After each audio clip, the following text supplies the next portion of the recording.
વહાલા મિત્રો, પવિત્ર ગ્રંથ બાઇબલ જણાવે છે કે પાપમાંથી છુટકારો મેળવવા માટે પસ્તાવારૂપી પ્રાર્થનાની જરૂર છે.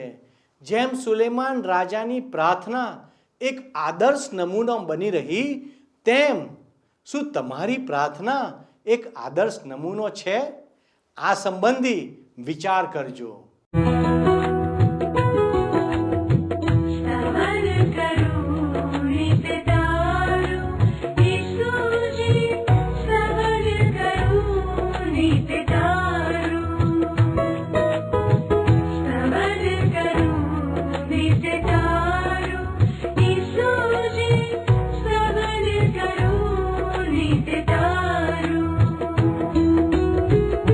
आज सवारे साध सुनी तऊ महिमा करूं प्रभु तारो, महिमा करूं प्रभु तारो, स्तवन करूं नित्य तारो.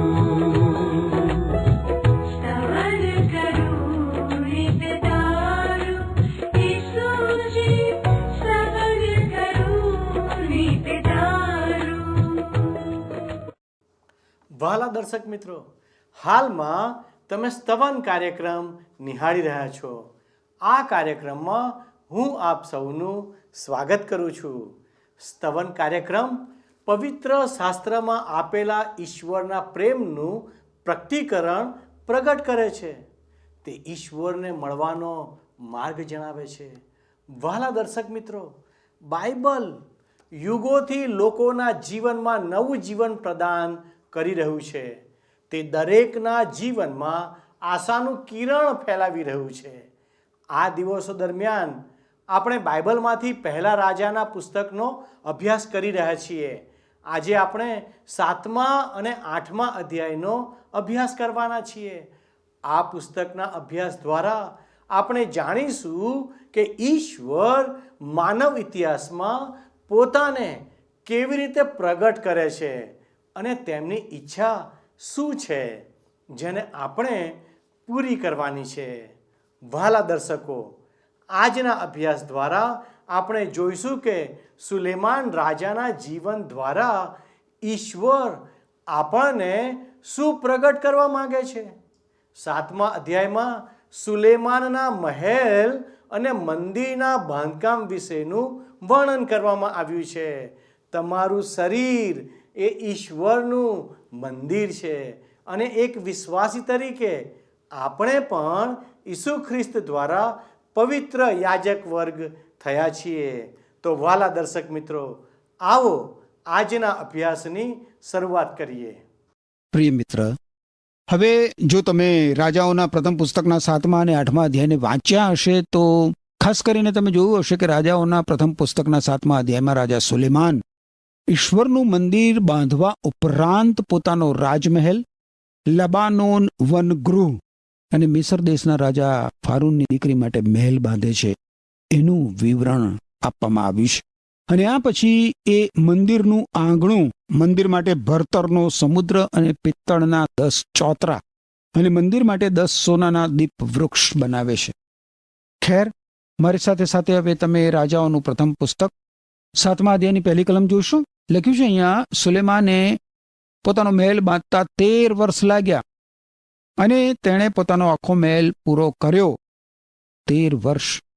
ઈશ્વરનું મંદિર બાંધતા 7 વર્ષ લાગ્યા હતા સુલેમાન રાજાને, અને એનો પોતાનો મહેલ બાંધતા એને લગભગ બમણો સમય લાગ્યો. બીજી કલમ જુઓ. વળી તેણે લબાનોન વનગૃહ બાંધ્યું. તેની લંબાઈ 100 હાથ, તેની પહોળાઈ 50 હાથ અને તેની ઊંચાઈ 30 હાથ હતી. તે એરેજ કાસ્ટના થાંભલાની 4 હારો પર બાંધેલું હતું અને થાંભલા પર એરેજ કાસ્ટની પીઢો હતી. સુલેમાને લબાનોનનું વનગૃહ પણ બનાવ્યું. આ એનું બીજું નિવાસ સ્થાન હતું. આ વનગૃહ એરેજ કાસ્ટના થાંભલા પર બનાવવામાં આવ્યું હતું. તૂરના રાજા હિરામે આ બધા બાંધકામ માટે પથ્થરો અને એરેજનું લાકડું પૂરા પાડ્યા હતા સુલેમાન રાજાને. 8મી કલમ શું કહે છે? વળી તેને રહેવાનો મહેલ એટલે પરસાળની અંદરનું બીજું આંગણું તે પણ તેવી જ કારીગરીનું હતું. વળી ફારૂનની દીકરી જેની સાથે સુલેમાને લગ્ન કર્યું હતું તેને સારું તેણે તે પરસાળના જેવો જ મહેલ બાંધ્યો. તેવી જ કારીગરી એટલે તેને રહેવાનો મહેલ પણ એટલો જ અલંકારિક અને અનોખી કલાકૃતિ સમાન હતો.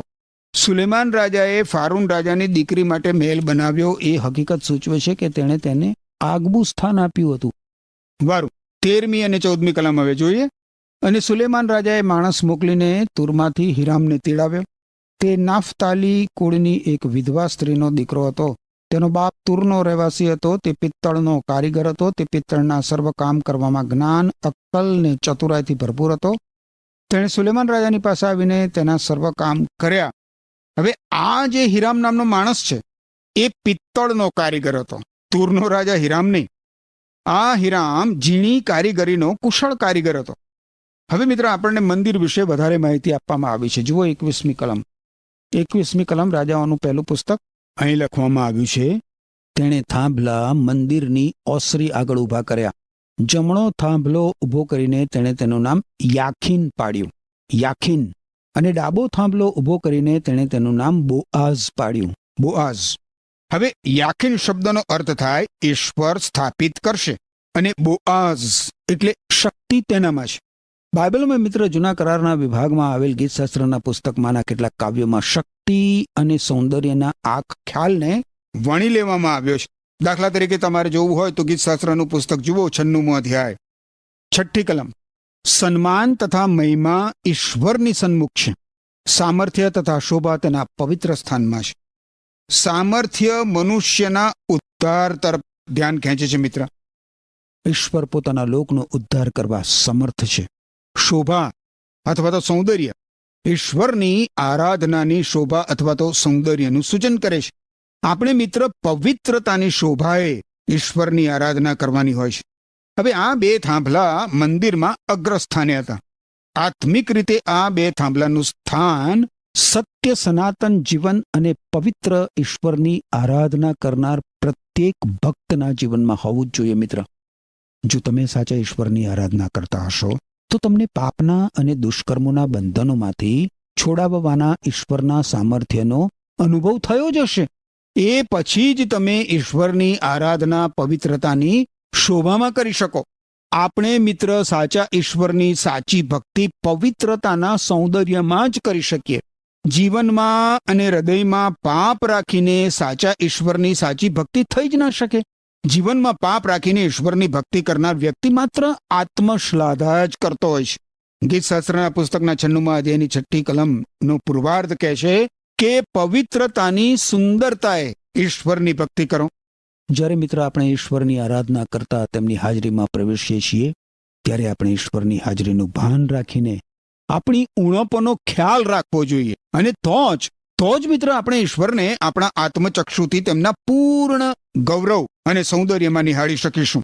ઈશ્વરનો સંદેશવાહક યશાયા જ્યારે ઈશ્વરના મંદિરમાં પ્રવેશ્યો ત્યારે તેને રાજ્યસન ઉપર બિરાજેલા સર્વોચ્ચ પવિત્ર ઈશ્વરના દર્શન થયા.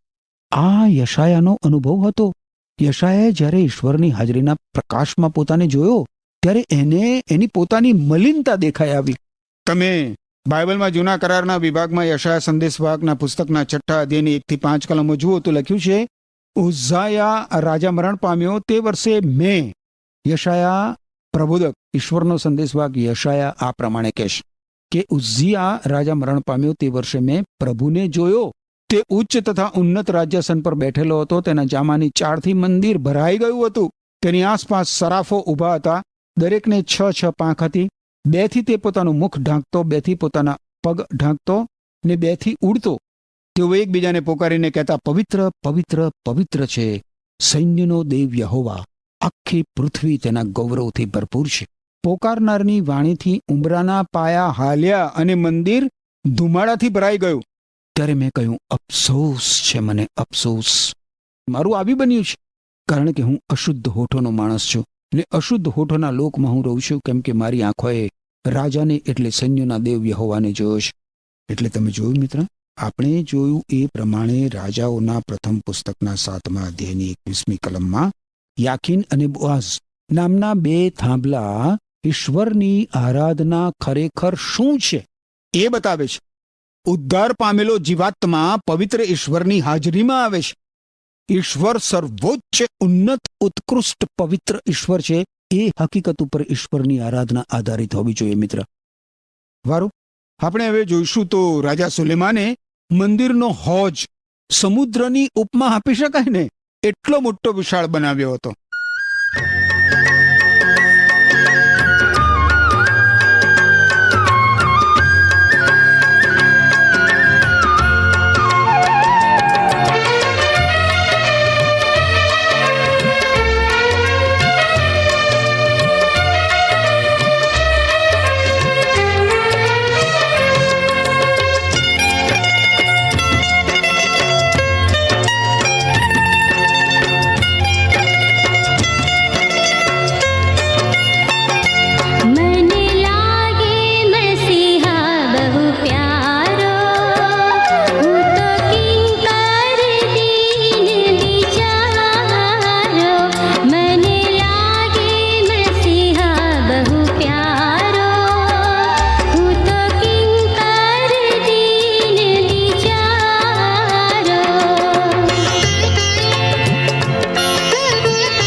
ત્રેવીસમી કલમ જુઓ.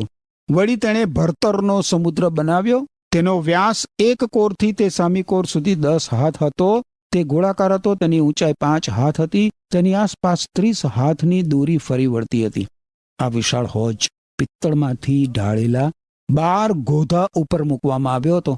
દરેક દિશામાં 3 ગોધા રહે એ રીતે. હોજની કોર ઉપર ચોમેર કમળની કળીઓ મૂકવામાં આવી હતી. આ હોજ યાજકોને શુદ્ધ થવા માટે બનાવાયો હતો. મુલાકાત મંડપમાં તો તમે જુઓ તો એક જ સાદો સરળ હોજ હતો, જ્યારે અહીં મંદિરમાં વિશાળકાય હોજ બનાવવામાં આવ્યો હતો. હવે 38મી કલમ જુઓ. રાજાઓનું પ્રથમ પુસ્તક 7મો અધ્યાય 38મી કલમ. તેણે પિત્તરના 10 કુંડા બનાવ્યા. દરેક કુંડામાં 40 બાથ માતા હતા. દરેક કુંડું 4 હાથનું હતું. પેલા 10 ચોતરામાંના દરેક પર એક એક કુંડું મૂકવામાં આવ્યું. આ 10 કુંડાનો ઉપયોગ દહનાર્પણો માટે અર્પવામાં આવતા અર્પણો ધોવા માટે કરવામાં આવતો હતો. પરંતુ મિત્ર, માનવીના હૃદયને ધોવા માટે, શુદ્ધ કરવા માટે કદ અને સૌંદર્ય કરતા કંઈક અધિકની જરૂર રહે છે. આજે તો બહુ જ વિશાળ પાયા ઉપર સુંદર લાગે એવા ધાર્મિક ક્રિયાકાંડો કરવામાં આવે છે, પણ એ મનુષ્યના હૃદયને શુદ્ધ કરવા માટે સદંતર અસમર્થ છે. એ બધું મનુષ્યને ઈશ્વરની હાજરીમાં લાવી શકતું નથી. એ બધું માનવ આત્માને તાજો કરી શકતું નથી કે માનવ હૃદયને ઈશ્વરની શાંતિ અને આનંદ પ્રાપ્ત કરાવી શકતું નથી. મનુષ્યને તો પ્રભુ ઈસુ ખ્રિસ્તનું પવિત્ર રક્ત સર્વ પાપથી શુદ્ધ કરી શકે છે. બાઇબલમાં નવા કરારના વિભાગમાં તમે જુઓ તો યોહાને લખેલા પહેલા પત્રના પહેલા અધ્યાયની 7મી કલમના ઉત્તરાર્ધમાં કહેવામાં આવ્યું છે કે ઈશ્વરના પુત્ર પ્રભુ ઈસુ ખ્રિસ્તનું પવિત્ર લોહી આપણને આપણા સર્વ પાપથી શુદ્ધ કરે છે. મનુષ્ય જીવનને બાઇબલમાંના ઈશ્વરના જીવંત અને પવિત્ર વચનો ધોઈ શકે છે. મિત્ર, ગીત શાસ્ત્રનું પુસ્તક છે, બાઇબલમાં જૂના કરારના વિભાગમાં એના 119મા અધ્યાયની 9મી કલમમાં કહ્યું છે કે જુવાન માણસ અને કોઈ પણ માણસ પોતાનું જીવનક્રમ શાથી શુદ્ધ કરી શકે? હે ઈશ્વર, તમારા પવિત્ર વચનો પ્રમાણે તેને વિશે સાવધ રહેવાથી. હવે મિત્ર, આપણે રાજાઓના પ્રથમ પુસ્તકના 7મા અધ્યાયની 48 અને 49 એ 2 કલમો જોઈએ. સુલેમાને યહોવાના મંદિરમાંના સર્વ પાત્રો બનાવ્યા, એટલે સોનાની વેદી અને જેના પર અર્પિત રોટલી રહેતી હતી તે સોનાની મેજ, દેવવાણી સ્થાન સામેના ચોખ્ખા સોનાના દીપ વૃક્ષ 5 જમણી તથા 5 ડાબી બાજુએ, અને તેમના ફૂલો, દિવ્યો તથા ચિમટા એ સર્વ સોનાના હતા. મુલાકાત મંડપમાં એક જ દીપ વૃક્ષ હતું, જે પ્રભુ ઈસુ ખ્રિસ્તનું સૂચન કરતું હતું, જ્યારે મંદિરમાં 10 દીપ વૃક્ષ રાખવામાં આવ્યા. હવે છેલ્લી કલમ જુઓ, 51મી કલમ. એ પ્રમાણે યહોવાના મંદિરને લગતું જે સર્વ કામ સુલેમાન રાજાએ કર્યું તે પૂરું થયું, અને જે સર્વ વસ્તુ તેના પિતા દાઉદે અર્પિત કરી હતી તે એટલે રૂપું, સોનું તથા પાત્રો સુલેમાને અંદર લઈ જઈને યહોવાના મંદિરના ભંડારોમાં મૂક્યા. વારું, હવે મિત્ર, રાજાઓના પ્રથમ પુસ્તકના 8મા અધ્યાયમાં આપણને મંદિરનું અર્પણ થતું જોવા મળશે. આ 8મા અધ્યાયમાં ઈશ્વરનો કરાર કોષ નિર્માણ કરાયેલા ઈશ્વરના મંદિરમાં લાવવામાં આવે છે. ઈશ્વરનું મંદિર ઈશ્વરના ગૌરવથી ભરાઈ જાય છે, અને સુલેમાન રાજા પોતાનો સંદેશ આપે છે અને અર્પણની પ્રાર્થના કરે છે. પહેલી કલમ જુઓ, 8મો અધ્યાય, રાજાઓનું પહેલું પુસ્તક 8મો અધ્યાય, પહેલી કલમ. પછી સુલેમાને ઇઝરાયેલના વડીલોને તથા કુળોના સર્વ મુખ્ય માણસોને, એટલે ઇઝરાયેલ પુત્રોના પિતૃઓના કુટુંબના આગેવાનોને યરૂશાલેમના સુલેમાન રાજા પાસે એકઠા કર્યા કે તેઓ દાઉદના સિયોન નગરમાંથી યહોવાનો કરાર કોષ લઈ આવે. હવે મિત્ર, જ્યારે મુલાકાત મંડપમાંથી ઈશ્વરનો કરાર કોષ લાવીને મંદિરમાંના પરમ પવિત્ર સ્થાનમાં મૂકવામાં આવે છે, ત્યારે મંદિર ઈશ્વરના ગૌરવથી ભરાઈ જાય છે. 10મી અને 11મી કલમ તમે જુઓ. યાજકો પવિત્ર સ્થાનમાંથી નીકળ્યા ત્યારે એમ થયું કે મેઘથી યહોવાનું મંદિર એવું ભરાઈ ગયું કે મેઘના કારણથી યાજકો સેવા કરવા ઊભા રહી શક્યા નહીં, કેમ કે યહોવાના ગૌરવે યહોવાનું મંદિર ભરી દીધું હતું. હવે સુલેમાન રાજા એના અર્પણના સંદેશમાં દાઉદ રાજાને પૂરતું માન આપે છે, એ તમે જુઓ. 17-20 કલમો. હવે ઇઝરાયેલના દેવ યહોવાના નામને અર્થે મંદિર બાંધવું એવું મારા પિતા દાઉદના હૃદયમાં હતું, પણ યહોવાએ મારા પિતા દાઉદને કહ્યું કે મારા નામને અર્થે મંદિર બાંધવું એ તારા હૃદયમાં હતું, અને તારા હૃદયમાં એ હતું એ તે સારું કર્યું, પણ તું તે મંદિર બાંધીશ નહીં, પણ તારી કમરમાંથી નીકળનાર તારો દીકરો મારા નામને અર્થે મંદિર બાંધશે. અને યહોવાએ પોતાનું બોલેલું એ વચન સ્થાપિત કર્યું છે, કેમ કે હું મારા બાપ દાઉદને ઠેકાણે ઊભો થયો છું, ને યહોવાએ આપેલા વચન પ્રમાણે ઇઝરાયેલના રાજ્યાસન પર બેઠો છું, ને ઇઝરાયેલના દેવ યહોવાના નામને અર્થે મેં મંદિર બાંધ્યું છે. ઈશ્વરના કરાર કોષ માટે કાયમી ઇમારત બાંધવાનું મૂળભૂત રીતે દાઉદ રાજાના હૃદયમાં હતું. મિત્ર, સુલેમાને દાઉદની યોજના અમલમાં મૂકી. હવે સુલેમાન રાજા અર્પણની તેની પ્રાર્થનામાં કહે છે કે આ મંદિર ઈશ્વરના નામને અર્થે બાંધવામાં આવ્યું છે, જે ઈશ્વરના લોક ઈશ્વર પાસે જઈ શકે. કે દાઉદ રાજાએ કહ્યું હતું એ પ્રમાણે આ મંદિર ઈશ્વરનું પાયાસન છે. પાયાસન. 27મી કલમ જોશો, રાજાઓનું પહેલું પુસ્તક 8મો અધ્યાય, 27મી કલમ હવે જુઓ. પણ શું દેવ ખરેખર પૃથ્વી પર વસશે?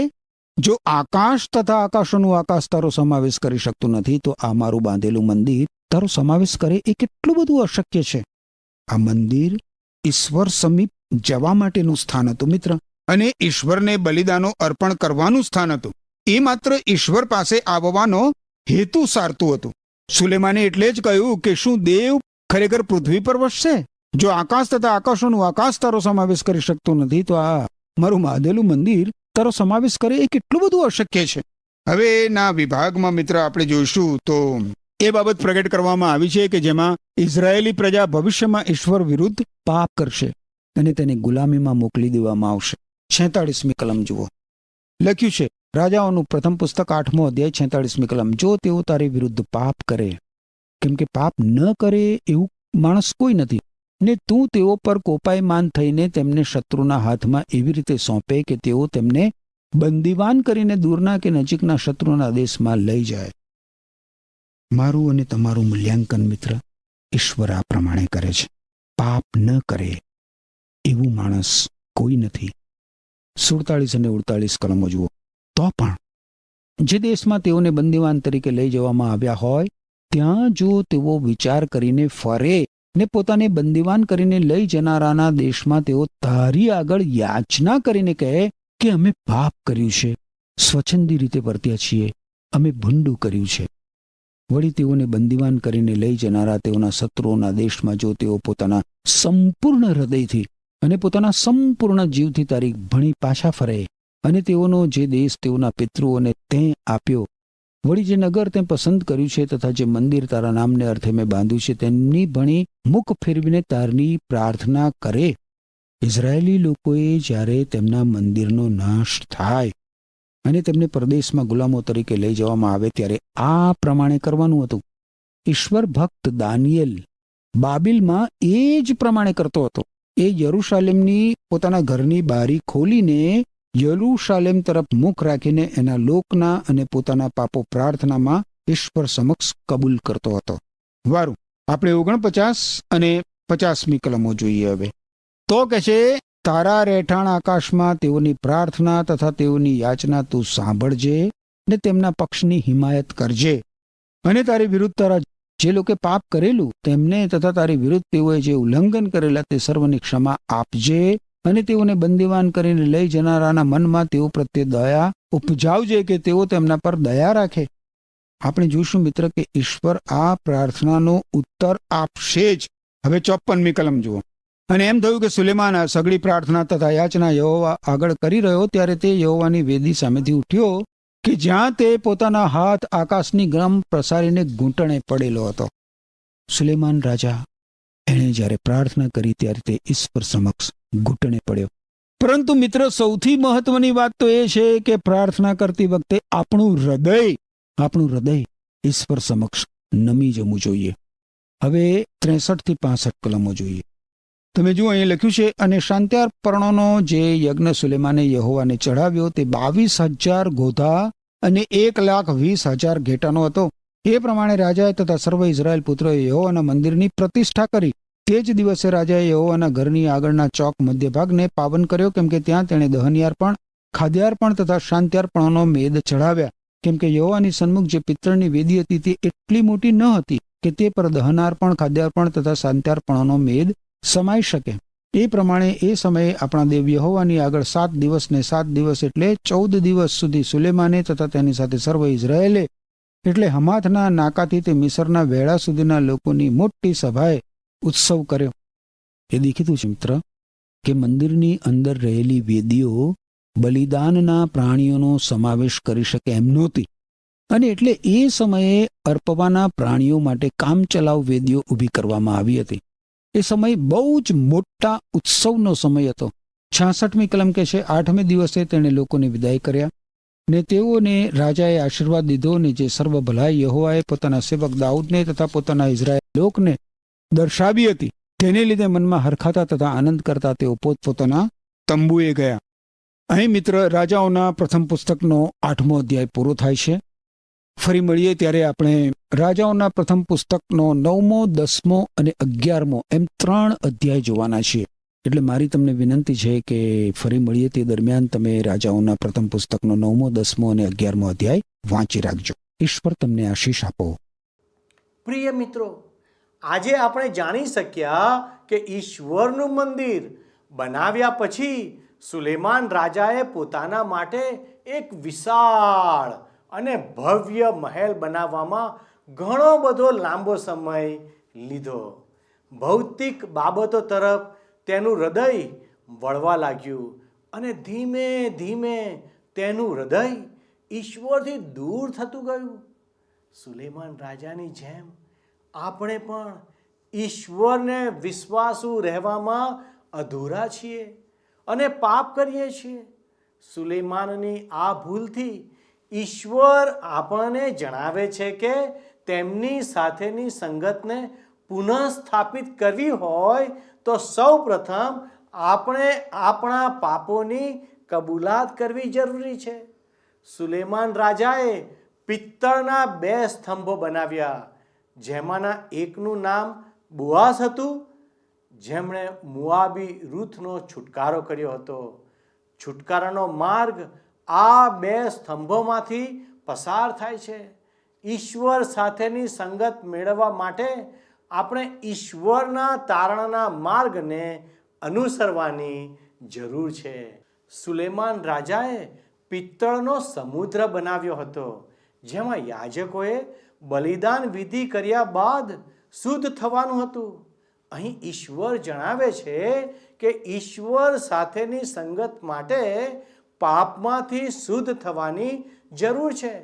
વહાલા દર્શક મિત્રો, સુલેમાન રાજાની પ્રાર્થના હતી કે જે લોકો પ્રમાણિકતાથી પસ્તાવો કરે અને તેમના પાપથી પાછા ફરે અને ઈશ્વરને અનુસરે તો ઈશ્વર તેમને ચોક્કસ માફ કરશે અને ઈશ્વર સાથેનો તેનો સંબંધ પુનઃસ્થાપિત થશે. મિત્રો, જો તમારે પાપથી પાછા ફરવાની જરૂર છે તો આજે જ પસ્તાવા સહિત પ્રાર્થના કરો. વહાલા દર્શક મિત્રો, જો અમારો આજનો કાર્યક્રમ આપને ગમ્યો છે તો અમને એક ફોન કરશો. આપની સાથે અમારા પ્રતિનિધિ વાત કરવા અને પ્રાર્થના કરવા તૈયાર છે. ઈશ્વર આપને આશીષ આપો. આમેન.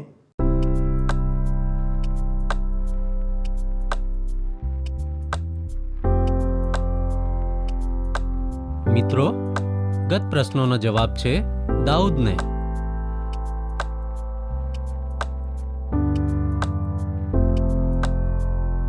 આજનો પ્રશ્ન છે, સુલેમાનને પોતાનો મહેલ બાંધતા કેટલા વર્ષ લાગ્યા?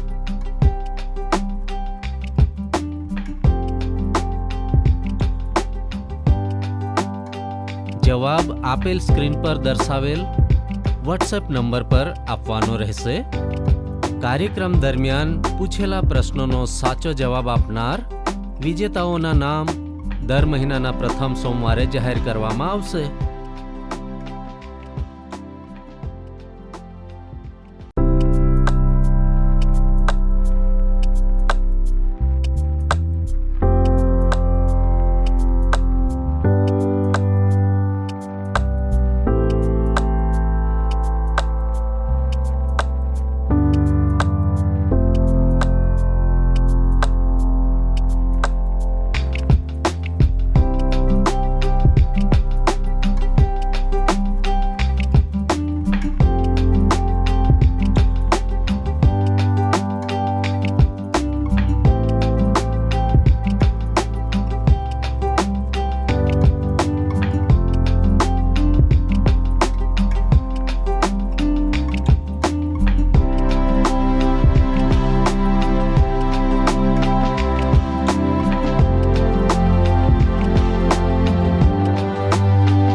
શું તમને આ કાર્યક્રમ ગમ્યો? અત્યારે જ અમને મિસ કોલ કરો.